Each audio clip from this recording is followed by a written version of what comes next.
안녕하세요. 태아의 듣는 이야기입니다. 오늘 들려드릴 이야기는 누가 한국 경제를 파괴하는가입니다. 경제는 정치와 맞닿아 있다고 생각합니다. 근데 많은 사람들이 정치에 대한 얘기는 하지만 경제에 대한 이야기는 잘 안 하는 것 같아요. 우리 모두 관심을 조금 가져보면 어떨까요? 책 읽는 것을 허락해 주신 출판사에 감사드리고요. 이번 이야기도 재미있게 들어주세요. 계속 저의 이야기를 듣고 싶으시다면 구독과 좋아요 부탁드립니다. 낭독 시작합니다. 누가 한국 경제를 파괴하는가? 최백은 지음, 출판사 북이너 박스.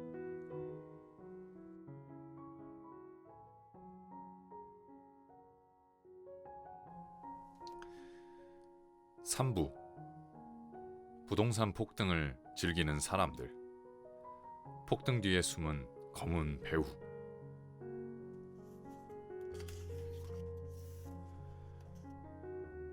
개혁정부의 부동산 정책이 실패를 반복한 이유는 금융에 대한 무지와 경제 관료 집단에 대한 장악 실패 등에서 비롯한다. 문재인 정부와 경제 관료 집단의 관계를 보면 부동산 정책 실패의 이유가 드러난다. 문재인 정부는 출범한 지 1년이 지나면서 기재부에게 호액당하기 시작했다.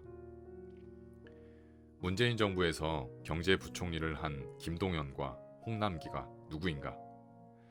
김동연은 이명박 정부의 대통령직 인수위원회에 참여했다가 이명박 정부 초반 청와대 경제수석실과 국정기획수석실에서 실무를 담당했다. 이명박 정부의 경제 철학을 설계하고 추진한 장본인이다. 1. LH 사태가 말해주는 것. 부패의 기원.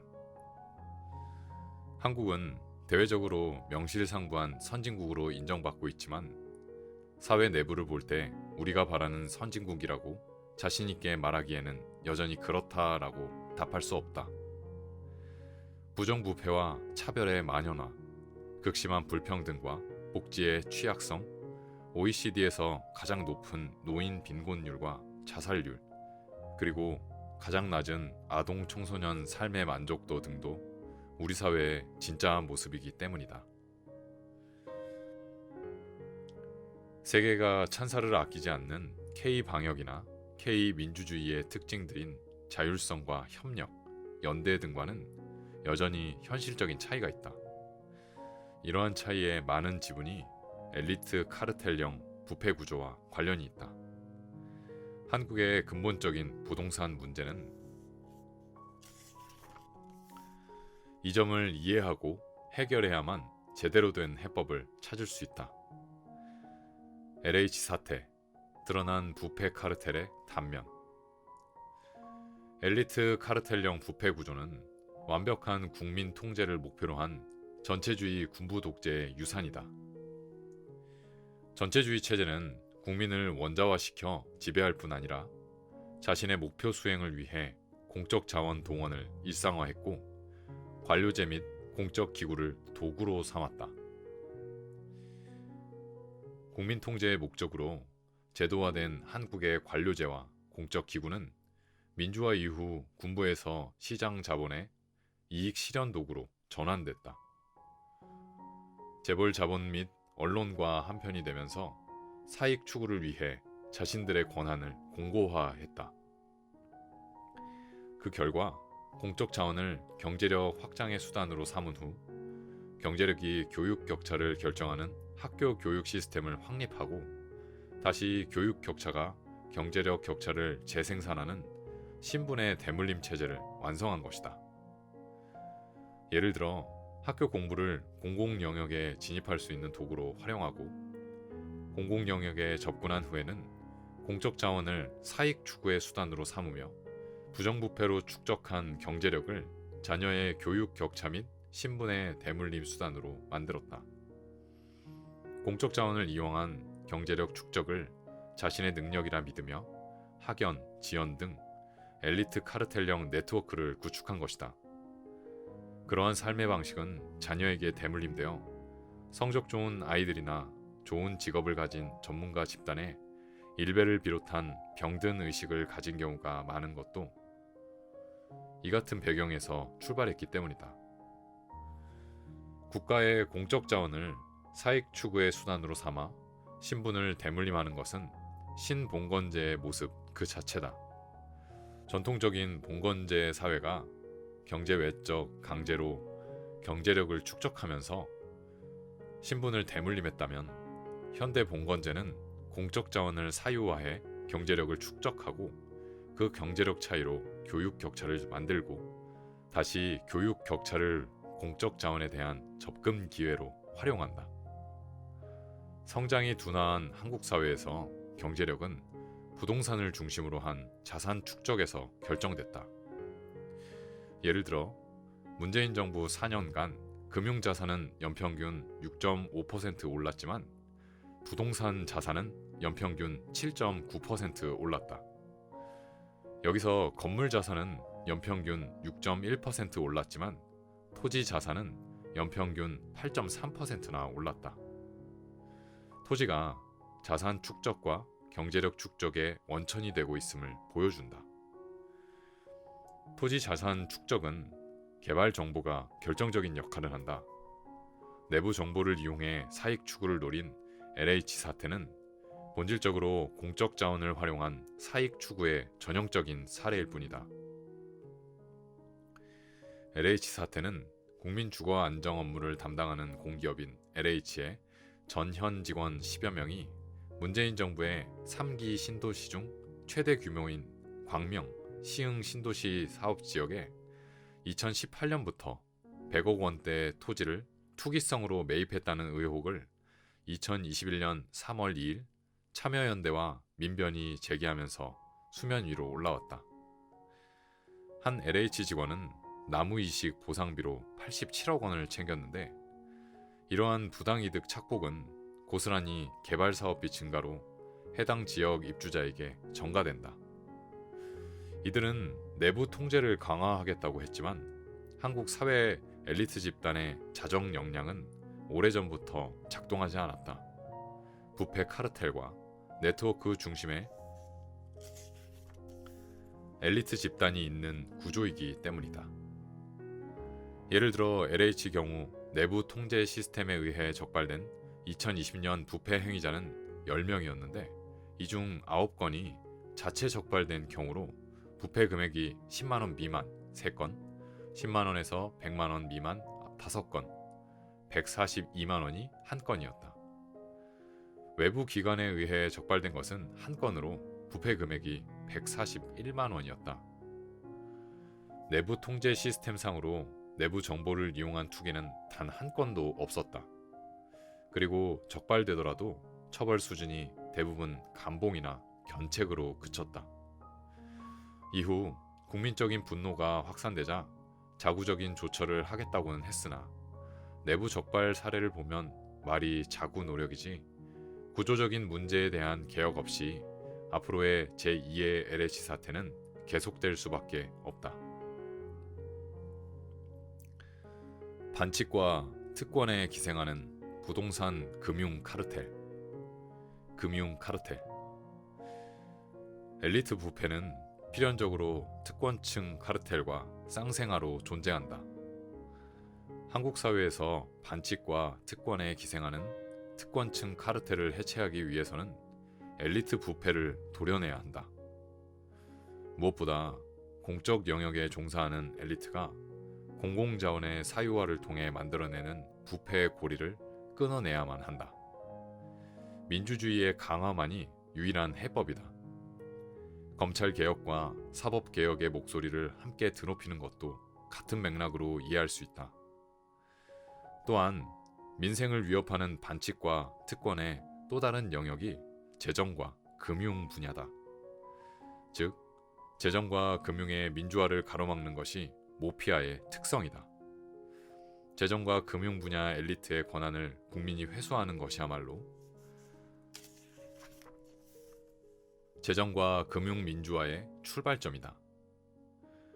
경제가 돈의 배분 문제라는 점에서 공공과 민간 영역의 돈을 배분으로 떠맡고 있는 재정과 금융 분야의 민주화 없이 보통 사람의 삶을 개선하는 것은 불가능하다. 재난지원금을 하위 88%에 한해 지급한 결정은 그것을 드러낸 단적인 예일 뿐이다. 금융과 재정은 밀접한 관계를 맺고 있다. 금융 영역에서는 이러한 한 표의 시장 원리가 작동하기에 사회적 통제가 없으면 공공성이 약화하고 빈익빈 부익부를 심화시키는 도구로 전락한다. 게다가 금융과 달리 1인 1표 민주주의의 원리가 작동해야 하는 재정이 선출 권력에 의해 작동하지 않을 때 금융의 탈선과 불평등 열차는 폭주한다. 따라서 한국 사회에서 재정 민주화를 추진한다는 것은 재정 자원의 배분 권한을 독점하고 있는 기재부의 권한을 재조정하는 것을 의미한다. 기재부는 사실상 모든 권한을 장악하고 있다. 기재부 권한으로 규정되어 있는 중장기 국가 발전 전략 수립은 기재부가 사실상의 청와대임을 의미한다. 내치를 담당하는 국무총리의 손발 노릇을 하는 국무조정실장을 항상 기재부 출신이 장악하는 것도 그 때문이다. 세계 어느 나라에도 없는 권한이다. 재정자원 확보의 핵심 수단인 세금 업무와 재정자원의 배분 권한인 예산과 기금에 대한 모든 권한을 갖고 있다. 부동산 정책의 절대적인 부동산 세제나 공공임대주택 관련 기금 모두 모피아의 영향력 아래 있는 것이다. 이러한 권한 집중은 군부 독재가 종식되는 과정에서 일어났다. 군부 독재 체제에서는 경제기획원과 재무부, 이원 체제였다. 경제기획원은 국가의 경제, 사회 발전을 위한 종합계획의 수립, 운용과 투자계획의 조정, 예산의 편성과 그 집행의 관리, 중앙행정기관의 기획조정과 집행 심사 분석, 물가 안정 시책 및 대외 경제정책의 조정에 관한 사무를 관장했다.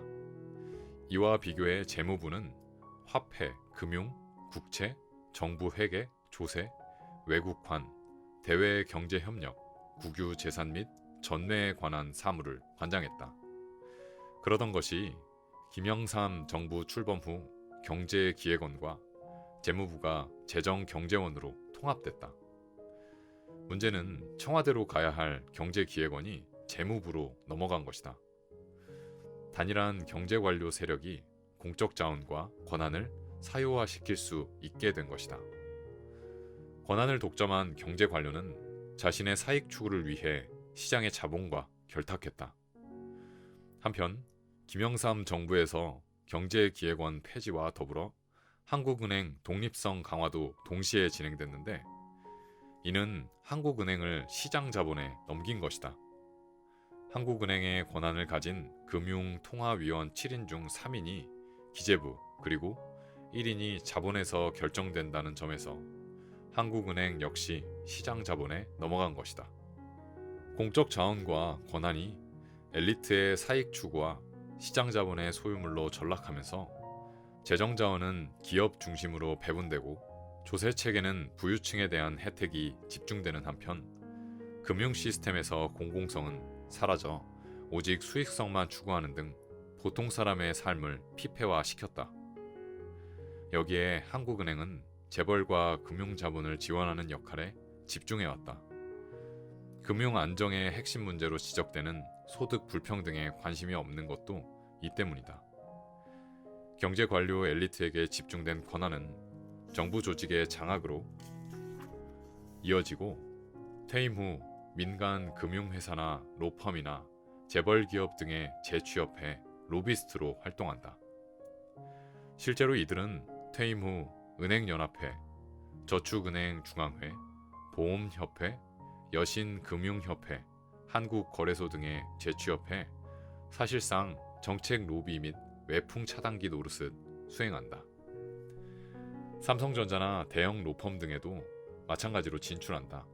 따라서 기재부와 금융위 그리고 한국은행 등이 본래의 공적 역할을 하도록 하는 것이 재정 및 금융 민주화의 출발점이고, 이를 통해 보통 사람이 재정 및 금융 자원에 접근할 기회를 확대해야 한다. 이러한 조치가 없는 한 경제적 취약계층이 채무 노예에서 벗어날 수 있는 길은 없을 뿐 아니라 가계 채무와 부동산 시장의 경착륙은 불가피하다. 둘, 문재인 정부 부동산 정책 실패의 기원. 예고된 신뢰의 추락. 한국 사회의 부동산 문제는 역사가 깊다. 경제 성장이 정체된다는 말은 한 사회가 나눌 수 있는 전체 파이의 크기가 더는 늘지 않는다는 것을 의미한다. 성장 둔화가 이루어지는 초기에 자본은 임금을 쥐어짜거나 중소기업 영역 및 동네 상권의 침탈을 통해 자신의 몫을 증가시킨다. 하지만 이러한 방식은 결국 내수 시장을 황폐화함으로써 자본 자체의 성장도 한계에 다다를 수밖에 없게 한다. 뒤늦게 해외 시장으로 눈을 돌려도 국내처럼 수익을 추구하기가 쉽지 않다. 새로운 수익원을 개척할 역량이 부족한 기업, 특히 재벌 기업에 축적된 자본은 재무적 투자라는 허울을 쓰고 재테크에 눈을 돌려 금융보다 수익 추구가 상대적으로 쉬운 부동산, 특히 토지에 눈을 돌린다. 2019년 기준 토지를 소유한 법인 기업의 상위 1%가 기업이 소유한 전체 토지의 73.3%를 가졌다는 것만 봐도 이 행태가 잘 드러난다. 이 같은 부의 축적 방식은 가계도 예외가 아니다. 한편으로는 혁신 역량의 부족으로, 다른 한편으로는 부동산의 높은 기대 수익으로 상위층 가계도 부동산에 뛰어든다. 상위 1%의 가계가 전체 토지의 30%, 상위 5%가 전체 토지의 절반이 넘는 55.4%를, 그리고 상위 10%의 가계가 전체 토지의 69.1%를 차지할 정도로 토지 소유의 불평등은 절망적이다. 절망적이라 표현한 이유는 하위 약 40%는 토지 1평도 가지고 있지 못하기 때문이다. 토지 소유의 진위 계수만 0.8이 넘어선 지경이다. 토지 소유의 불평등은 토지 소유의 집중이 심했던 19세기 조선 말 사회보다 훨씬 심각하다. 지속 불가능한 수준에 이르렀다. 토지를 비롯한 부동산의 불로소득이 경제력 축적의 지름길이다 보니 온 국민이 부동산에 뛰어드는 것이다. 10대 아이들의 장래 희망이 건물주이고 20, 30대 영끌 투자라는 말이 나오는 나라는 지구상에 한국뿐이 없다. 부동산은 금융과 재벌 자본과 언론과 관료 등만 관련된 것이 아니라 고용과 노후 불안에 직면한 보통 사람의 최대 관심사가 된 지 오래다. 수출이 좋지 않을 때마다 건설 경기 부양의 유혹에 빠지는 이유도 이 같은 건설 산업에 대한 높은 경제 의존 탓이다. 문제는 금융과 동전의 앞뒷면을 구성하는 부동산 건설이 가진 특성상 가계 부채와 내수 취약성을 악화시킬 수밖에 없다는 것이다. 즉, 지속이 가능하지 않은 방식이다. 부동산 문제의 본질은 금융정책이다. 이러한 배경에서 문재인 정부는 인위적 건설 경기 부양과 가계 부채에 대한 적극적 관리 대신에 가계 소득을 강화하는 방법을 선택했다. 박근혜 정부 마지막 해인 2016년 부채 주도 성장이 사실상 파산한 상태에서 집권한 문재인 정부로서는 불가피한 선택이었고 옳은 선택이었다. 가계의 기반을 강화하고 산업 생태계의 활력을 만들어야만 부동산의 인질이 된 한국 경제를 구할 수 있었기 때문이다. 이와 관련해 문재인 대통령은 부동산 투기와 불로소득 근절, 무주택자에 대한 초창기 공공임대주택의 공급, 그리고 가계부채 총량 관리제 등을 목표로 제시했다. 이 목표를 달성하기 위해 다주택 소유자와의 싸움은 불가피했다. 그러나 문재인 대통령의 목표는 청와대 인사와 행정부 관료 등에 가로막혔다. 앞에서 지적했듯이 다주택 소유에 대한 과세 강화는 기재부에 의해 가로막혔고, 공공임대주택 공급은 청와대 인사와 기재부와 금융위원회 등의 저항에 가로막혔다. 기재부와 금융위 등 모피아가 가로막고, 정치인 출신 국토부 장관이 부동산 카르텔에 대한 이해 부족으로 관료에 휘둘리는 상황에서 청와대의 의지가 중요했으나 청와대 인사들조차 함께 놀아났다.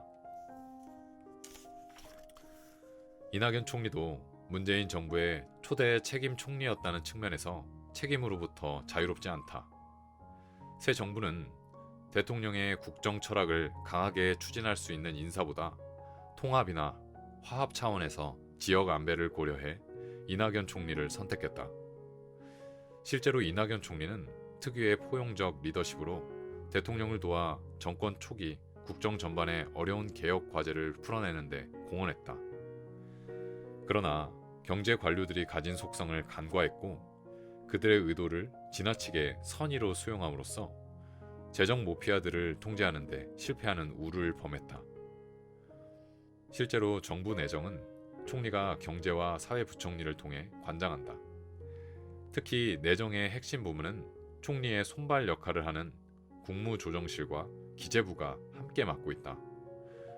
정부조직법 20조 1항에 따르면 국무조정실은 국무총리를 보좌해 각 중앙행정기관의 행정의 지휘, 감독, 정책 조정 등에 대한 권한을 갖는다.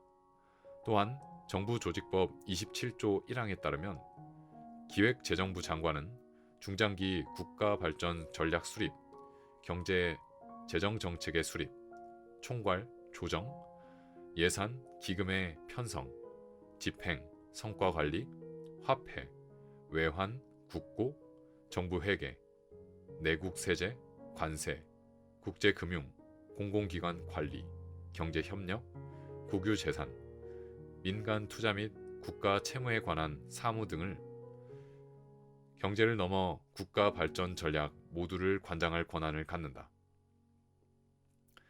그런데 정부조직법 19조 4항을 보면 기획재정부 장관은 경제 정책에 관하여 국무총리의 명을 받아 관계 중앙행정기관을 총괄 조정하게 되어 있다.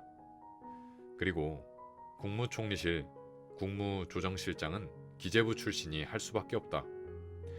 앞에서 지적했듯이 역대 국무조정실장 모두가 기재부 출신이었다.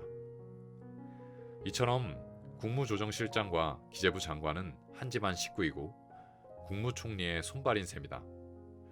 그런데 문재인 정부 초대 국무총리인 이낙연 총리 밑에서 국무조정실장을 홍남기가 했고, 그는 국무조정실장직을 끝낸 후에 이낙연 총리의 추천으로 경제부총리가 됐다. 게다가 홍남기에 이어 이낙연과 정세균 전 총리 밑에서 국무조정실장직을 수행한 노형욱도 기재부 출신으로 국무조정실장 이후 국토교통부 장관으로 승진했다. 의도했건 의도하지 않았건 문재인 정부의 경제정책은 처음부터 모피아의 손에 있었다. 그들을 방관한 정치인 총리의 오판도 한몫했음을 인정해야 한다. 대통령이 경제를 직접 챙기지 못하는 상황에서 모피아의 논리가 작동한 부동산 정책은 실패가 예고된 것이었다. 부동산 투기 수요 억제를 위해 다주택자에 대한 세제 강화나 무주택자에 대한 초장기 공공주택 공급을 위한 주택기금 배정 등은 기재부의 권한이기에 기재부가 목리를 부리면 작동하기 어려운 정책이다. 게다가 투기자금에 대한 금융자원 배분의 제한은 금융위원회의 권한이다. 금융위원회는 모피아의 핵심이다. 역대 8명의 금융위원장 중 7명이 기재부 출신이다. 그리고 금융위원회는 국무총리 산하기구다. 즉, 모피아를 제압하지 못하는 한 애당초 투기 억제는 불가능했다. 계속된 대책에도 불구하고 부동산 투기를 근원적으로 차단할 수 없었던 이유다. 3. 왜 민주정부의 부동산 정책은 항상 실패하는가? 부동산 카르텔의 힘. 문재인 정부의 부동산 정책을 방어하는 사람들은 해외 부동산 가격의 폭등을 비교하면서 유동성의 폭발 속에서 불가피했다고 주장한다. 일정 정도 맞는 말이다. 집값 상승이 전 세계적 현상이었기 때문이다. 예를 들어 IMF가 발표한 주요 60개국의 2020년 1년간 주택 가격 상승률을 보면 한국은 14위를 기록했다.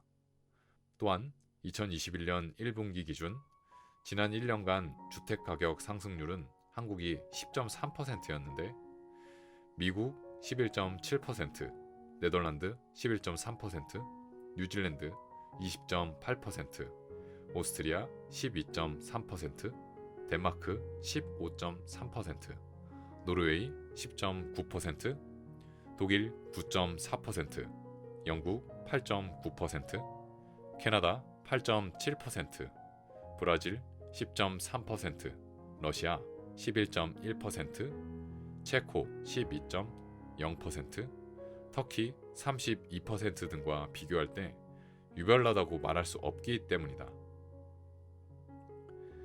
글로벌 팬데믹 상황에서 폭발적으로 증가한 유동성이 자산 시장으로 유입된 결과였다. 그러나 한국의 경우 2017년 말부터 2018년 말까지 금리가 상승한 기간에도 서울 아파트 가격이 약 7% 상승했다는 점을 무시할 수 없다. 또 팬데믹 이전부터, 즉 2019년 말부터 수도권 지역의 아파트 가격 상승이 확산됐다. 따라서 초저금리와 유동성 팽창도 부동산 상승의 요인이었지만 유동성이 투기 수요에 유입되는 것을 최대한 막는 것이 정부 및 금융당국의 역할이라는 점을 지적할 수밖에 없다. 부동산 가격의 폭등이 정책에 대한 신뢰 실종과 결과라는 것은 부인하기 어렵다. 즉, 대통령의 수차례 약속이 모피아 논리와 공존할 수 없었기에 모피아를 제압하지 못하는 한 신뢰 추락은 예고된 결과였다. 그러고는 취임 4주년 기자 간담회에서 부동산에 대해서는 할 말이 없다라는 대통령의 무기력한 모습을 확인해야만 했다. 2021년 하반기 정부와 금융당국에서 부동산 과열을 경고하고 금리 인상으로 기조를 전환했음에도 시장이 비웃음을 산 것도 이 때문이다. 개혁정부의 부동산 정책이 계속 실패하는 이유는 모피아 기득권 그리고 부동산을 중심으로 한 특권층 카르텔을 이해하지 못했거나 알아도 돌파할 의지와 실력이 부족했기 때문이다. 특권층이 경제력을 축적하는 핵심 고리가 부동산이라는 점에서 정부 책임 부분인 주거 정의 문제를 해결하려면 한국 사회의 엘리트 카르텔형 부패 구조를 해체해야만 가능하다. 한국 경제는 1990년대 초부터 성장이 둔화하기 시작하면서 금융자본 논리를 적극적으로 수용한 자발적 금융화를 추진했고 금융자본에 휘둘린 결과가 외환위기였다. 외환위기 이후 금융자본 논리로 한국 경제는 재구성됐다. 이후 내수 취약성과 성장 둔화는 가속화됐고 정경유착과 생산을 통한 자본 축적 방식은 엘리트형 부패를 매개로 한 부의 축적 방식으로 바뀌었다. 즉, 시장 자본과 선출 권력의 통제에서 벗어난 공공 영역이 결합하면서 공적 자원의 사유화를 통한 부의 축적이 구조화된 것이다. 특권층은 자신이 소유한 부를 동원해 점수 경쟁에 기초한 공교육 시스템으로부터 교육 격차를 만들어내고 학교 공부를 공공 영역에 진입할 수 있는 도구로 활용하고 공공 영역에 접근한 후에는 공적 자원을 사익 추구의 수단으로 삼고 심지어 축적한 경제력으로 정치 권력을 장악하는 한편 나아가 자신들만의 삶의 방식을 자식에게 물려줄 뿐만 아니라 학연과 지연 등을 매개로 부패 네트워크를 구축한다. 부동산을 매개로 한 부패 네트워크에는 경제 관료 집단과 재벌 자본과 정치 집단, 금융 집단과 언론, 그리고 전문가 집단 등이 망라되어 있다.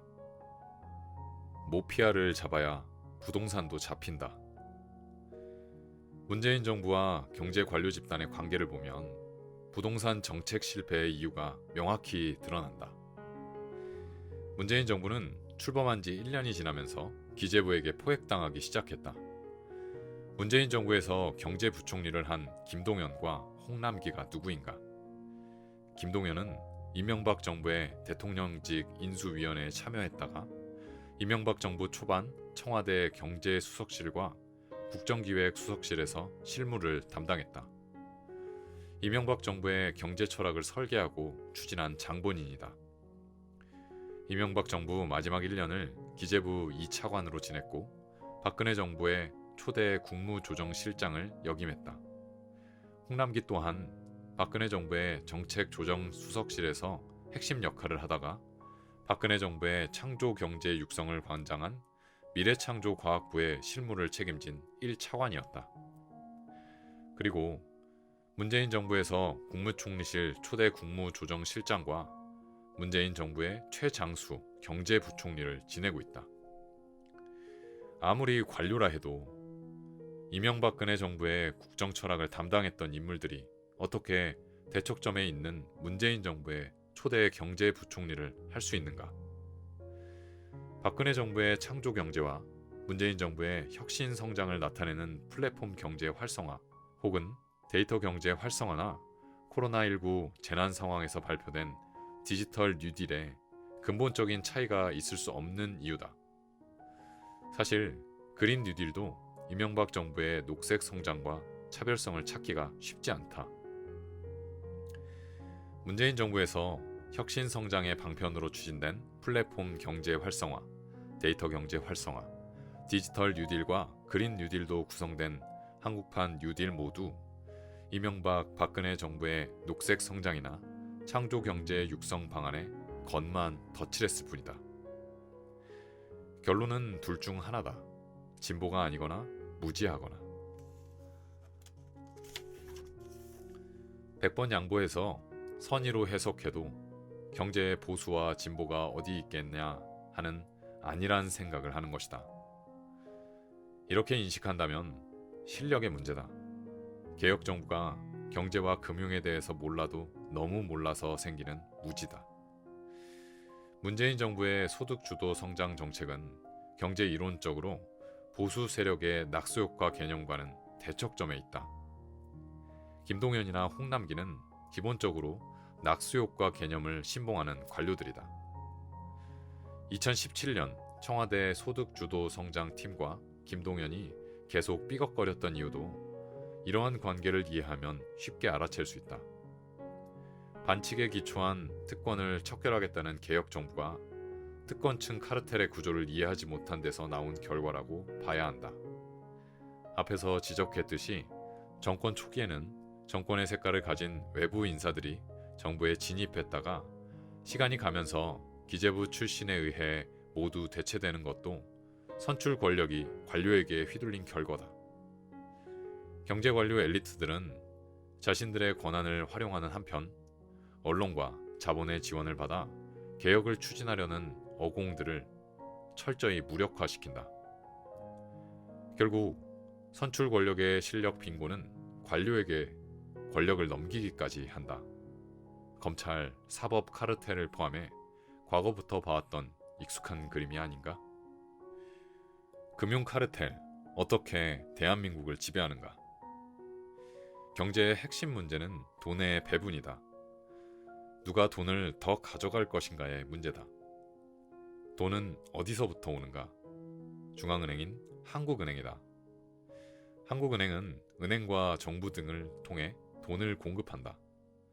전자는 금융의 문제고 후자는 재정의 문제다. 금융은 가장 불공정한 영역이다. 단적인 예로 최근 가계부채 대책의 하나로 가계대출이 제한된 상황에서 하나은행이 러시앤캐시에 500억 원을 대출해주는 일이 일어났다. 러시앤캐시는 대출한 이 돈을 어디에 쓸까? 1금융권 은행에서 대출받을 수 없는 서민 대상의 고금리 사채 장사에 쓰일 것이 자명하지 않은가? 신용등급 평가 대상 국민이나 신용거래를 하는 국민 중 약 20%는 신용등급 6등급 이하로 이들 대부분이 시중은행에서 신용대출을 받기 어렵다. 이 금융권이나 대부업체 등을 이용해야 한다. 즉, 어떤 사람은 연 3% 이하로, 어떤 사람은 연 20% 이상으로 돈을 이용해야만 하는 현실인 것이다. 이들 간 경쟁의 결과는 자명하다. 금융은 가장 불공정한 영역이고 빈익빈 부익부의 원천이자 공정한 경쟁을 통해 자원의 효율적 이용을 추구하는 시장 원리에도 맞지 않는 영역이다. 금리를 3%대로 자금을 조달하는 경우와 20%대로 자금을 조달하는 경우의 게임은 처음부터 결정이 난 것이다. 부동산을 공급해도 집이 없는 무주택자에게 돌아가지 않고 다주택자에게 돌아가는 이유가 무엇인가? 간단하다. 다주택을 소유한 자산가는 무주택자보다 자금을 싸게 많이 동원할 수 있기 때문이다. 금융자본이 만드는 빈익빈 부익부를 완화하기 위한 대표적인 수단이 세금이다. 그런데 수익을 추구하는 부유층과 금융자본 등은 세금을 내기 싫어한다. 세금 부과를 최소화하기를 원하고 그렇게 거둔 세금조차 경제 취약계층이나 부문에 투입하기보다는 자신들이 사용하기를 원한다. 부동산 카르텔의 논리가 정확히 이것이다. 그런데 개혁정부가 금융자본의 논리이자 부동산 카르텔의 이해를 대변하는 경제 관료를 중용하는 것을 어떻게 봐야 하는가?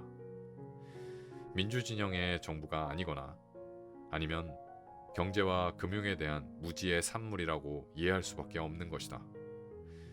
경제력의 격차를 축소하기 위해 가장 기울어진 운동장인 금융의 불공정성을 바로잡고 재정자원으로 빈익빈 부익부를 완화하는 금융과 재정의 민주화를 하지 않는 민주진영의 정부는 사이비 진보 정부이거나 관념적 진보 정부에 불과하다. 내가 금융과 재정의 민주화가 부동산 정책의 성패를 결정한다고 강조하는 이유다.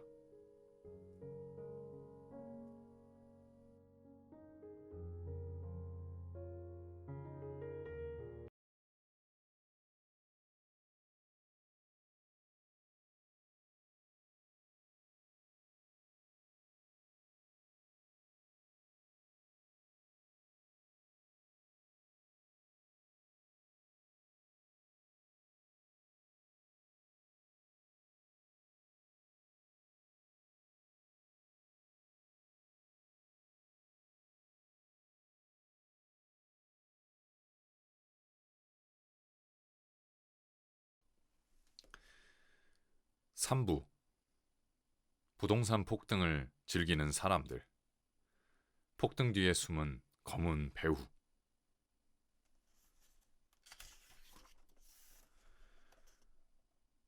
개혁정부의 부동산 정책이 실패를 반복한 이유는 금융에 대한 무지와 경제 관료 집단에 대한 장악 실패 등에서 비롯한다. 문재인 정부와 경제 관료 집단의 관계를 보면 부동산 정책 실패의 이유가 드러난다. 문재인 정부는 출범한 지 1년이 지나면서 기재부에게 포획당하기 시작했다. 문재인 정부에서 경제부총리를 한 김동연과 홍남기가 누구인가? 김동연은 이명박 정부의 대통령직 인수위원회에 참여했다가 이명박 정부 초반 청와대 경제수석실과 국정기획수석실에서 실무를 담당했다. 이명박 정부의 경제 철학을 설계하고 추진한 장본인이다. 1. LH 사태가 말해주는 것. 부패의 기원. 한국은 대외적으로 명실상부한 선진국으로 인정받고 있지만 사회 내부를 볼 때 우리가 바라는 선진국이라고 자신 있게 말하기에는 여전히 그렇다라고 답할 수 없다. 부정부패와 차별의 만연화, 극심한 불평등과 복지의 취약성, OECD에서 가장 높은 노인 빈곤율과 자살률, 그리고 가장 낮은 아동 청소년 삶의 만족도 등도 우리 사회의 진짜 모습이기 때문이다.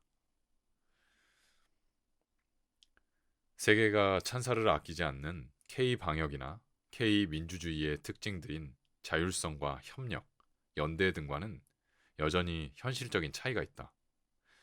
이러한 차이의 많은 지분이 엘리트 카르텔형 부패 구조와 관련이 있다. 한국의 근본적인 부동산 문제는 이 점을 이해하고 해결해야만 제대로 된 해법을 찾을 수 있다.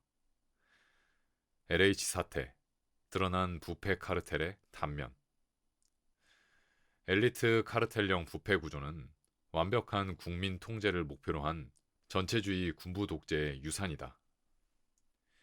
전체주의 체제는 국민을 원자화시켜 지배할 뿐 아니라 자신의 목표 수행을 위해 공적 자원 동원을 일상화했고 관료제 및 공적 기구를 도구로 삼았다. 국민 통제의 목적으로 제도화된 한국의 관료제와 공적 기구는 민주화 이후 군부에서 시장 자본의 이익 실현 도구로 전환됐다. 재벌 자본 및 언론과 한편이 되면서 사익 추구를 위해 자신들의 권한을 공고화했다. 그 결과 공적 자원을 경제력 확장의 수단으로 삼은 후 경제력이 교육 격차를 결정하는 학교 교육 시스템을 확립하고 다시 교육 격차가 경제력 격차를 재생산하는 신분의 대물림 체제를 완성한 것이다. 예를 들어 학교 공부를 공공 영역에 진입할 수 있는 도구로 활용하고 공공 영역에 접근한 후에는 공적 자원을 사익 추구의 수단으로 삼으며 부정부패로 축적한 경제력을 자녀의 교육 격차 및 신분의 대물림 수단으로 만들었다.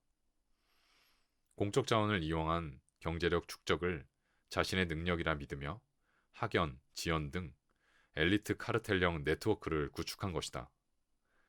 그러한 삶의 방식은 자녀에게 대물림되어 성적 좋은 아이들이나 좋은 직업을 가진 전문가 집단의 일배를 비롯한 병든 의식을 가진 경우가 많은 것도 이 같은 배경에서 출발했기 때문이다. 국가의 공적 자원을 사익 추구의 수단으로 삼아 신분을 대물림하는 것은 신봉건제의 모습 그 자체다.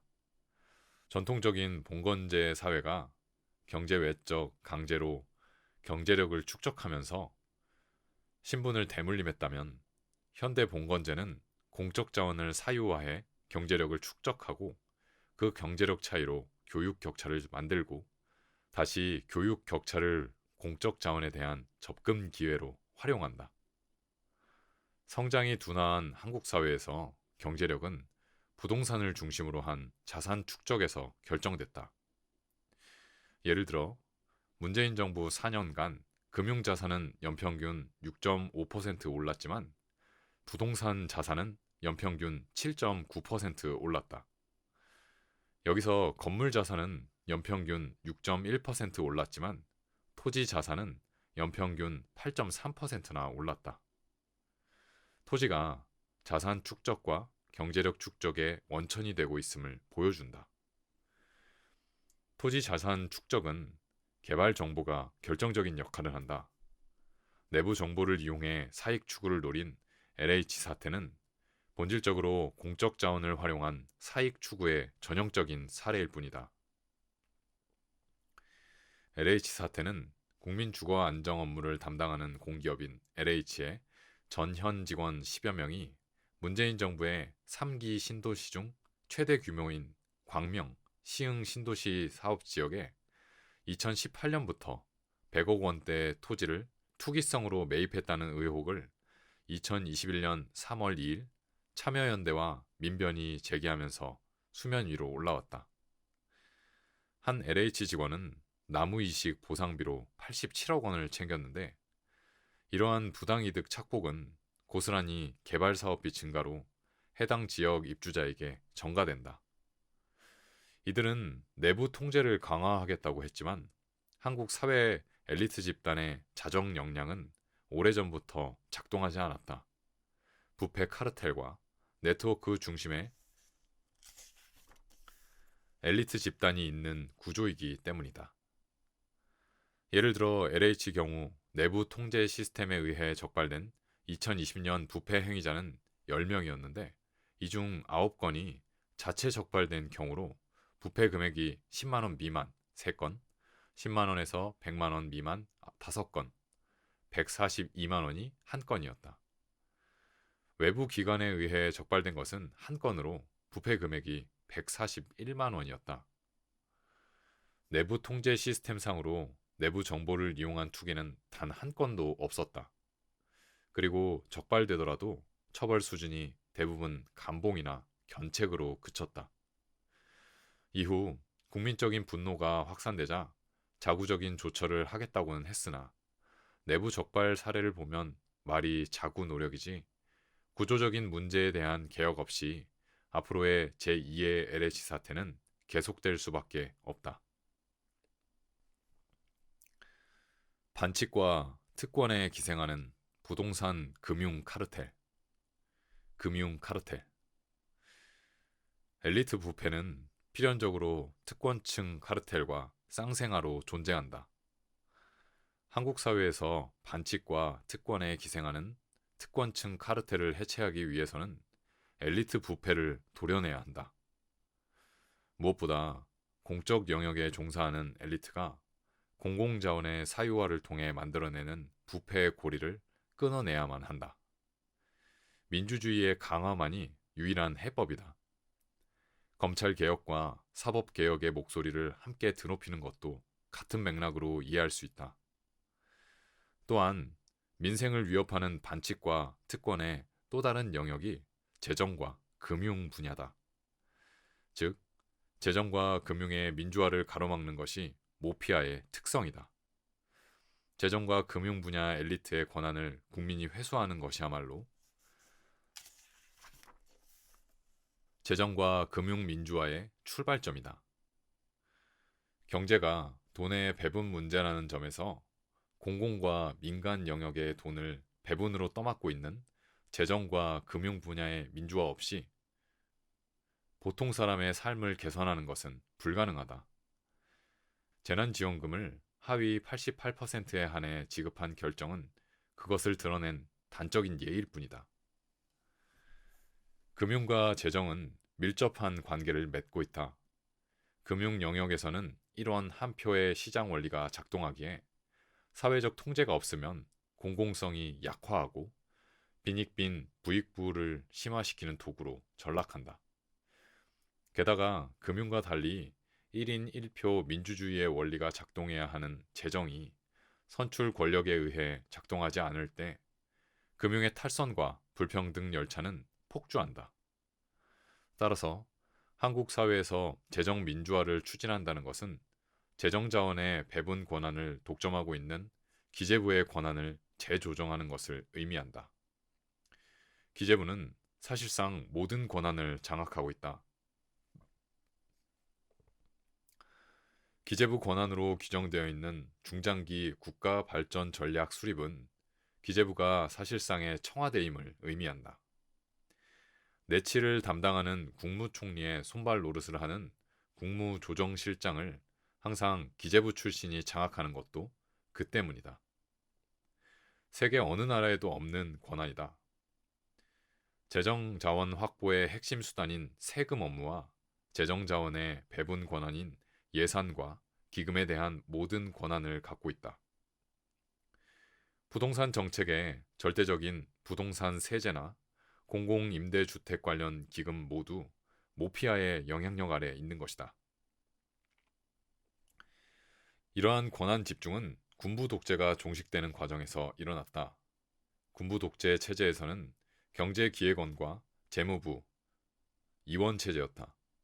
경제기획원은 국가의 경제, 사회 발전을 위한 종합계획의 수립, 운용과 투자계획의 조정, 예산의 편성과 그 집행의 관리, 중앙행정기관의 기획조정과 집행 심사 분석, 물가 안정 시책 및 대외 경제정책의 조정에 관한 사무를 관장했다.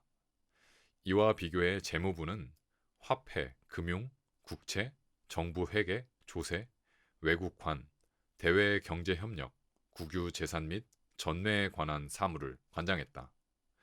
그러던 것이 김영삼 정부 출범 후 경제기획원과 재무부가 재정경제원으로 통합됐다.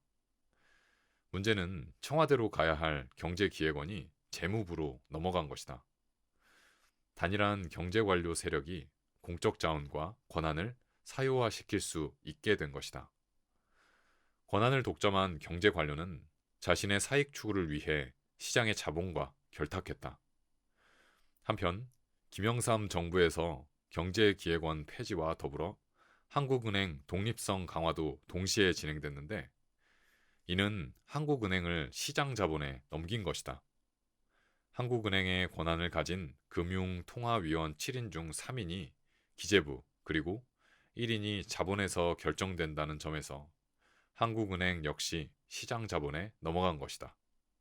공적 자원과 권한이 엘리트의 사익 추구와 시장 자본의 소유물로 전락하면서 재정 자원은 기업 중심으로 배분되고 조세 체계는 부유층에 대한 혜택이 집중되는 한편 금융 시스템에서 공공성은 사라져 오직 수익성만 추구하는 등 보통 사람의 삶을 피폐화시켰다. 여기에 한국은행은 재벌과 금융자본을 지원하는 역할에 집중해왔다. 금융 안정의 핵심 문제로 지적되는 소득 불평등에 관심이 없는 것도 이 때문이다. 경제 관료 엘리트에게 집중된 권한은 정부 조직의 장악으로 이어지고 퇴임 후 민간 금융회사나 로펌이나 재벌기업 등에 재취업해 로비스트로 활동한다. 실제로 이들은 퇴임 후 은행연합회, 저축은행중앙회, 보험협회, 여신금융협회, 한국거래소 등에 재취업해 사실상 정책 로비 및 외풍 차단기 노릇을 수행한다. 삼성전자나 대형 로펌 등에도 마찬가지로 진출한다. 따라서 기재부와 금융위 그리고 한국은행 등이 본래의 공적 역할을 하도록 하는 것이 재정 및 금융 민주화의 출발점이고 이를 통해 보통 사람이 재정 및 금융 자원에 접근할 기회를 확대해야 한다. 이러한 조치가 없는 한 경제적 취약계층이 채무 노예에서 벗어날 수 있는 길은 없을 뿐 아니라 가계 채무와 부동산 시장의 경착륙은 불가피하다. 둘, 문재인 정부 부동산 정책 실패의 기원. 예고된 신뢰의 추락. 한국 사회의 부동산 문제는 역사가 깊다. 경제 성장이 정체된다는 말은 한 사회가 나눌 수 있는 전체 파이의 크기가 더는 늘지 않는다는 것을 의미한다. 성장 둔화가 이루어지는 초기에 자본은 임금을 쥐어짜거나 중소기업 영역 및 동네 상권의 침탈을 통해 자신의 몫을 증가시킨다. 하지만 이러한 방식은 결국 내수 시장을 황폐화함으로써 자본 자체의 성장도 한계에 다다를 수밖에 없게 한다. 뒤늦게 해외 시장으로 눈을 돌려도 국내처럼 수익을 추구하기가 쉽지 않다. 새로운 수익원을 개척할 역량이 부족한 기업, 특히 재벌 기업에 축적된 자본은 재무적 투자라는 허울을 쓰고 재테크에 눈을 돌려 금융보다 수익 추구가 상대적으로 쉬운 부동산, 특히 토지에 눈을 돌린다. 2019년 기준 토지를 소유한 법인 기업의 상위 1%가 기업이 소유한 전체 토지의 73.3%를 가졌다는 것만 봐도 이 행태가 잘 드러난다. 이 같은 부의 축적 방식은 가계도 예외가 아니다. 한편으로는 혁신 역량의 부족으로 다른 한편으로는 부동산의 높은 기대 수익으로 상위층 가계도 부동산에 뛰어든다. 상위 1%의 가계가 전체 토지의 30%, 상위 5%가 전체 토지의 절반이 넘는 55.4%를, 그리고 상위 10%의 가계가 전체 토지의 69.1%를 차지할 정도로 토지 소유의 불평등은 절망적이다. 절망적이라 표현한 이유는 하위 약 40%는 토지 1평도 가지고 있지 못하기 때문이다. 토지 소유의 진위 계수만 0.8이 넘어선 지경이다. 토지 소유의 불평등은 토지 소유에 집중이 심했던 19세기 조선 말 사회보다 훨씬 심각하다. 지속 불가능한 수준에 이르렀다. 토지를 비롯한 부동산의 불로소득이 경제력 축적의 지름길이다 보니 온 국민이 부동산에 뛰어드는 것이다. 10대 아이들의 장래 희망이 건물주이고 20, 30대 영끌 투자라는 말이 나오는 나라는 지구상에 한국뿐이 없다. 부동산은 금융과 재벌 자본과 언론과 관료 등만 관련된 것이 아니라 고용과 노후 불안에 직면한 보통 사람의 최대 관심사가 된 지 오래다. 수출이 좋지 않을 때마다 건설 경기 부양의 유혹에 빠지는 이유도 이 같은 건설 산업에 대한 높은 경제 의존 탓이다. 문제는 금융과 동전의 앞뒷면을 구성하는 부동산 건설이 가진 특성상 가계 부채와 내수 취약성을 악화시킬 수밖에 없다는 것이다. 즉, 지속이 가능하지 않은 방식이다. 부동산 문제의 본질은 금융정책이다. 이러한 배경에서 문재인 정부는 인위적 건설 경기 부양과 가계부채에 대한 적극적 관리 대신에 가계소득을 강화하는 방법을 선택했다. 박근혜 정부 마지막 해인 2016년 부채 주도 성장이 사실상 파산한 상태에서 집권한 문재인 정부로서는 불가피한 선택이었고 옳은 선택이었다. 가계의 기반을 강화하고 산업 생태계의 활력을 만들어야만 부동산의 인질이 된 한국 경제를 구할 수 있었기 때문이다. 이와 관련해 문재인 대통령은 부동산 투기와 불로소득 근절, 무주택자에 대한 초창기 공공임대주택의 공급, 그리고 가계부채 총량 관리제 등을 목표로 제시했다. 이 목표를 달성하기 위해 다주택 소유자와의 싸움은 불가피했다. 그러나 문재인 대통령의 목표는 청와대 인사와 행정부 관료 등에 가로막혔다. 앞에서 지적했듯이 다주택 소유에 대한 과세 강화는 기재부에 의해 가로막혔고 공공임대주택 공급은 청와대 인사와 기재부와 금융위원회 등의 저항에 가로막혔다. 기재부와 금융위 등 모피아가 가로막고 정치인 출신 국토부 장관이 부동산 카르텔에 대한 이해 부족으로 관료에 휘둘리는 상황에서 청와대의 의지가 중요했으나 청와대 인사들조차 함께 놀아났다. 이낙연 총리도 문재인 정부의 초대 책임 총리였다는 측면에서 책임으로부터 자유롭지 않다. 새 정부는 대통령의 국정 철학을 강하게 추진할 수 있는 인사보다 통합이나 화합 차원에서 지역 안배를 고려해 이낙연 총리를 선택했다. 실제로 이낙연 총리는 특유의 포용적 리더십으로 대통령을 도와 정권 초기 국정 전반의 어려운 개혁 과제를 풀어내는데 공헌했다. 그러나 경제 관료들이 가진 속성을 간과했고 그들의 의도를 지나치게 선의로 수용함으로써 재정 모피아들을 통제하는 데 실패하는 우를 범했다. 실제로 정부 내정은 총리가 경제와 사회부총리를 통해 관장한다. 특히 내정의 핵심 부문은 총리의 손발 역할을 하는 국무조정실과 기재부가 함께 맡고 있다. 정부조직법 20조 1항에 따르면 국무조정실은 국무총리를 보좌해 각 중앙행정기관의 행정의 지휘, 감독, 정책 조정 등에 대한 권한을 갖는다.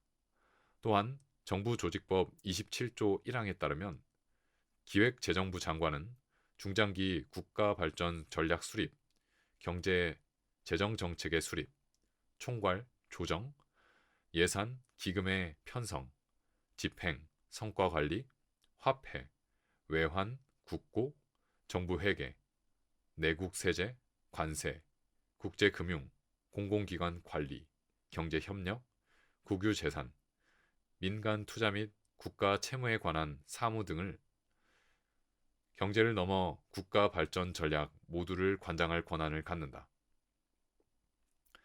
그런데 정부조직법 19조 4항을 보면 기획재정부 장관은 경제정책에 관하여 국무총리의 명을 받아 관계 중앙행정기관을 총괄 조정하게 되어 있다. 그리고 국무총리실 국무조정실장은 기재부 출신이 할 수밖에 없다. 앞에서 지적했듯이 역대 국무조정실장 모두가 기재부 출신이었다. 이처럼 국무조정실장과 기재부 장관은 한 집안 식구이고 국무총리의 손발인 셈이다. 그런데 문재인 정부 초대 국무총리인 이낙연 총리 밑에서 국무조정실장을 홍남기가 했고, 그는 국무조정실장직을 끝낸 후에 이낙연 총리의 추천으로 경제부총리가 됐다. 게다가 홍남기에 이어 이낙연과 정세균 전 총리 밑에서 국무조정실장직을 수행한 노형욱도 기재부 출신으로 국무조정실장 이후 국토교통부 장관으로 승진했다. 의도했건 의도하지 않았건 문재인 정부의 경제정책은 처음부터 모피아의 손에 있었다. 그들을 방관한 정치인 총리의 오판도 한몫했음을 인정해야 한다. 대통령이 경제를 직접 챙기지 못하는 상황에서 모피아의 논리가 작동한 부동산 정책은 실패가 예고된 것이었다. 부동산 투기 수요 억제를 위해 다주택자에 대한 세제 강화나 무주택자에 대한 초장기 공공주택 공급을 위한 주택기금 배정 등은 기재부의 권한이기에 기재부가 목리를 부리면 작동하기 어려운 정책이다. 게다가 투기 자금에 대한 금융자원 배분의 제한은 금융위원회의 권한이다. 금융위원회는 모피아의 핵심이다. 역대 8명의 금융위원장 중 7명이 기재부 출신이다. 그리고 금융위원회는 국무총리 산하기구다. 즉, 모피아를 제압하지 못하는 한 애당초 투기 억제는 불가능했다. 계속된 대책에도 불구하고 부동산 투기를 근원적으로 차단할 수 없었던 이유다. 3. 왜 민주정부의 부동산 정책은 항상 실패하는가? 부동산 카르텔의 힘. 문재인 정부의 부동산 정책을 방어하는 사람들은 해외 부동산 가격의 폭등을 비교하면서 유동성의 폭발 속에서 불가피했다고 주장한다. 일정 정도 맞는 말이다. 집값 상승이 전 세계적 현상이었기 때문이다. 예를 들어 IMF가 발표한 주요 60개국의 2020년 1년간 주택가격 상승률을 보면 한국은 14위를 기록했다. 또한 2021년 1분기 기준 지난 1년간 주택가격 상승률은 한국이 10.3%였는데 미국 11.7%, 네덜란드 11.3%, 뉴질랜드 20.8%, 오스트리아 12.3%, 덴마크 15.3%, 노르웨이 10.9%, 독일 9.4%, 영국 8.9%, 캐나다 8.7%, 브라질 10.3%, 러시아 11.1%, 체코 12.0%, 터키 32% 등과 비교할 때 유별나다고 말할 수 없기 때문이다. 글로벌 팬데믹 상황에서 폭발적으로 증가한 유동성이 자산 시장으로 유입된 결과였다.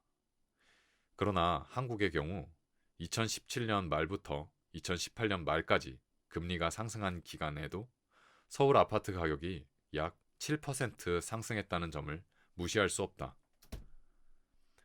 또 팬데믹 이전부터, 즉 2019년 말부터 수도권 지역의 아파트 가격 상승이 확산됐다. 따라서 초저금리와 유동성 팽창도 부동산 상승의 요인이었지만 유동성이 투기 수요에 유입되는 것을 최대한 막는 것이 정부 및 금융당국의 역할이라는 점을 지적할 수밖에 없다. 부동산 가격의 폭등이 정책에 대한 신뢰 실종과 결과라는 것은 부인하기 어렵다. 즉, 대통령의 수차례 약속이 모피아 논리와 공존할 수 없었기에 모피아를 제압하지 못하는 한 신뢰 추락은 예고된 결과였다. 그러고는 취임 4주년 기자간담회에서 부동산에 대해서는 할 말이 없다라는 대통령의 무기력한 모습을 확인해야만 했다. 2021년 하반기 정부와 금융당국에서 부동산 과열을 경고하고 금리 인상으로 기조를 전환했음에도 시장이 비웃음을 산 것도 이 때문이다.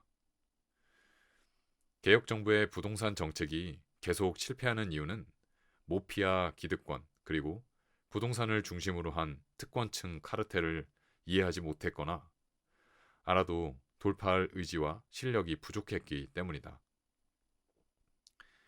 특권층이 경제력을 축적하는 핵심 고리가 부동산이라는 점에서 정부 책임 부분인 주거 정의 문제를 해결하려면 한국 사회의 엘리트 카르텔형 부패 구조를 해체해야만 가능하다. 한국 경제는 1990년대 초부터 성장이 둔화하기 시작하면서 금융자본 논리를 적극적으로 수용한 자발적 금융화를 추진했고 금융자본에 휘둘린 결과가 외환위기였다. 외환위기 이후 금융자본 논리로 한국 경제는 재구성됐다. 이후 내수 취약성과 성장 둔화는 가속화됐고 정경유착과 생산을 통한 자본 축적 방식은 엘리트형 부패를 매개로 한 부의 축적 방식으로 바뀌었다.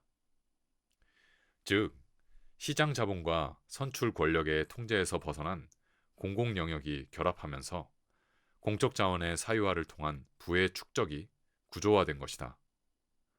특권층은 자신이 소유한 부를 동원해 점수 경쟁에 기초한 공교육 시스템으로부터 교육 격차를 만들어내고 학교 공부를 공공 영역에 진입할 수 있는 도구로 활용하고 공공 영역에 접근한 후에는 공적 자원을 사익 추구의 수단으로 삼고 심지어 축적한 경제력으로 정치 권력을 장악하는 한편 나아가 자신들만의 삶의 방식을 자식에게 물려줄 뿐만 아니라 학연과 지연 등을 매개로 부패 네트워크를 구축한다.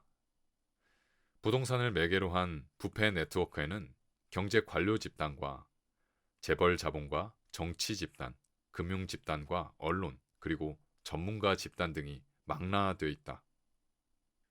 모피아를 잡아야 부동산도 잡힌다. 문재인 정부와 경제 관료 집단의 관계를 보면 부동산 정책 실패의 이유가 명확히 드러난다. 문재인 정부는 출범한 지 1년이 지나면서 기재부에게 포획당하기 시작했다. 문재인 정부에서 경제부총리를 한 김동연과 홍남기가 누구인가?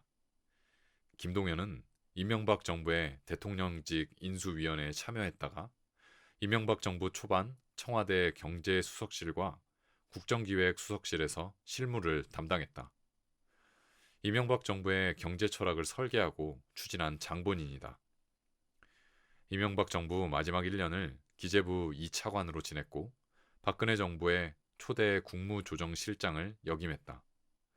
홍남기 또한 박근혜 정부의 정책조정수석실에서 핵심 역할을 하다가 박근혜 정부의 창조경제 육성을 관장한 미래창조과학부의 실무를 책임진 1차관이었다.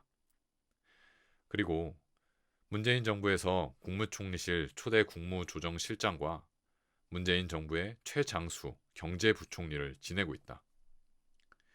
아무리 관료라 해도 이명박근혜 정부의 국정 철학을 담당했던 인물들이 어떻게 대척점에 있는 문재인 정부의 초대 경제부총리를 할 수 있는가? 박근혜 정부의 창조 경제와 문재인 정부의 혁신 성장을 나타내는 플랫폼 경제 활성화 혹은 데이터 경제 활성화나 코로나19 재난 상황에서 발표된 디지털 뉴딜에 근본적인 차이가 있을 수 없는 이유다. 사실 그린 뉴딜도 이명박 정부의 녹색 성장과 차별성을 찾기가 쉽지 않다. 문재인 정부에서 혁신 성장의 방편으로 추진된 플랫폼 경제 활성화, 데이터 경제 활성화, 디지털 뉴딜과 그린 뉴딜도 구성된 한국판 뉴딜 모두 이명박 박근혜 정부의 녹색 성장이나 창조 경제 육성 방안에 겉만 덧칠했을 뿐이다. 결론은 둘 중 하나다. 진보가 아니거나 무지하거나. 100번 양보해서 선의로 해석해도 경제의 보수와 진보가 어디 있겠냐 하는 안일한 생각을 하는 것이다. 이렇게 인식한다면 실력의 문제다. 개혁 정부가 경제와 금융에 대해서 몰라도 너무 몰라서 생기는 무지다. 문재인 정부의 소득 주도 성장 정책은 경제 이론적으로 보수 세력의 낙수효과 개념과는 대척점에 있다. 김동연이나 홍남기는 기본적으로 낙수효과 개념을 신봉하는 관료들이다. 2017년 청와대 소득주도 성장팀과 김동연이 계속 삐걱거렸던 이유도 이러한 관계를 이해하면 쉽게 알아챌 수 있다. 반칙에 기초한 특권을 척결하겠다는 개혁 정부가 특권층 카르텔의 구조를 이해하지 못한 데서 나온 결과라고 봐야 한다. 앞에서 지적했듯이 정권 초기에는 정권의 색깔을 가진 외부 인사들이 정부에 진입했다가 시간이 가면서 기재부 출신에 의해 모두 대체되는 것도 선출 권력이 관료에게 휘둘린 결과다. 경제 관료 엘리트들은 자신들의 권한을 활용하는 한편 언론과 자본의 지원을 받아 개혁을 추진하려는 어공들을 철저히 무력화시킨다. 결국 선출 권력의 실력 빈곤은 관료에게 권력을 넘기기까지 한다. 검찰, 사법 카르텔을 포함해 과거부터 봐왔던 익숙한 그림이 아닌가? 금융 카르텔, 어떻게 대한민국을 지배하는가? 경제의 핵심 문제는 돈의 배분이다. 누가 돈을 더 가져갈 것인가의 문제다. 돈은 어디서부터 오는가? 중앙은행인 한국은행이다.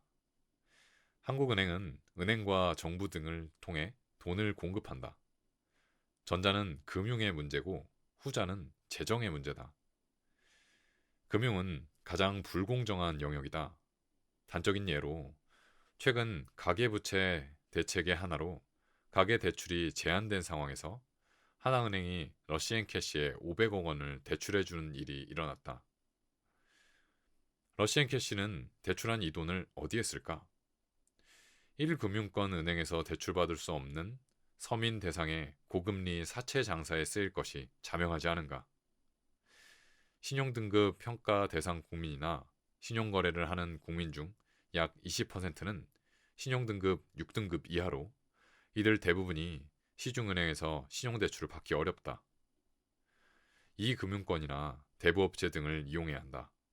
즉, 어떤 사람은 연 3% 이하로, 어떤 사람은 연 20% 이상으로 돈을 이용해야만 하는 현실인 것이다. 이들 간 경쟁의 결과는 자명하다. 금융은 가장 불공정한 영역이고 빈익빈 부익부의 원천이자 공정한 경쟁을 통해 자원의 효율적 이용을 추구하는 시장 원리에도 맞지 않는 영역이다. 금리를 3%대로 자금을 조달하는 경우와 20%대로 자금을 조달하는 경우의 게임은 처음부터 결정이 난 것이다. 부동산을 공급해도 집이 없는 무주택자에게 돌아가지 않고 다주택자에게 돌아가는 이유가 무엇인가? 간단하다. 다주택을 소유한 자산가는 무주택자보다 자금을 싸게 많이 동원할 수 있기 때문이다. 금융자본이 만드는 빈익빈 부익부를 완화하기 위한 대표적인 수단이 세금이다. 그런데 수익을 추구하는 부유층과 금융자본 등은 세금을 내기 싫어한다. 세금 부과를 최소화하길 원하고 그렇게 거둔 세금조차 경제 취약계층이나 부문에 투입하기보다는 자신들이 사용하기를 원한다. 부동산 카르텔의 논리가 정확히 이것이다. 그런데 개혁정부가 금융자본의 논리이자 부동산 카르텔의 이해를 대변하는 경제 관료를 중용하는 것을 어떻게 봐야 하는가?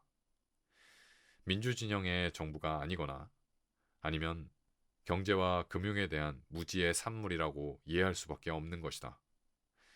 경제력의 격차를 축소하기 위해 가장 기울어진 운동장인 금융의 불공정성을 바로잡고 재정자원으로 빈익빈 부익부를 완화하는 금융과 재정의 민주화를 하지 않는 민주진영의 정부는 사이비 진보 정부이거나 관념적 진보 정부에 불과하다.